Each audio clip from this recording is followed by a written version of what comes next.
I woke up choking on the taste of metal. Hospital lights above me, too white, too cold. Tubes in my arms. My chest hurt from the defibrillator. The nurse whispered, "We called your parents. No one came." Hours later, my phone buzzed. Not with concern, not with love, just a notification. My sister had tagged me in a photo. Her smiling face, wine glass raised, captioned, "Family Day without the drama." I stared at it until my hands shook. Not from the illness, from the silence. Hashtag, I used to believe family meant safety. That no matter how cold the world grew, my parents' house would be warm. But love in my family came with conditions. Obedience, money, appearances. I was always the one who didn't fit. Too ambitious, too independent, too much. When I got the job that paid more than my father's annual salary, the pride on his face lasted exactly 2 weeks. Then the questions started. The loans, the guilt trips. Still, I gave. I wanted them to love me. I didn't realize love was the one thing they would never give freely. Hashtag, that hospital night, I scrolled through messages. Not one from them. Not one. But when my doctor explained how close I had come to dying, I saw my sister's Instagram story, steak dinners, clinking glasses, laughter. They knew. They chose not to come. I didn't cry. I didn't scream. I went still. And when I get still, I get dangerous. Hashtag, 2 days later, still weak, still with wires taped to my skin, my phone vibrated like a wasp in my hand. 65 missed calls. One text from my father. "We need you. Answer immediately." Of course. They didn't come when I was dying, but they came when they were desperate. That was my proof. My permission. I didn't answer. I opened my laptop instead. Every account, every property, every business tie, we were tangled.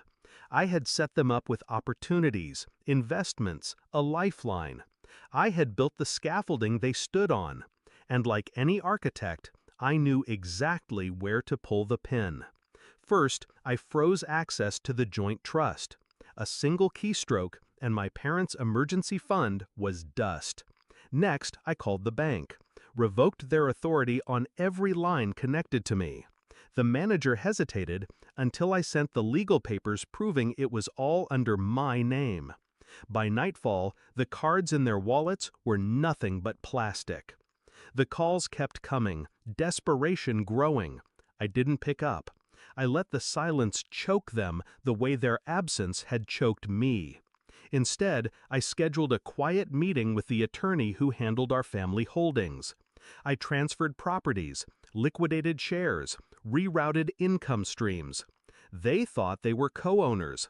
They were beneficiaries, and beneficiaries can be cut off. It took 3 days.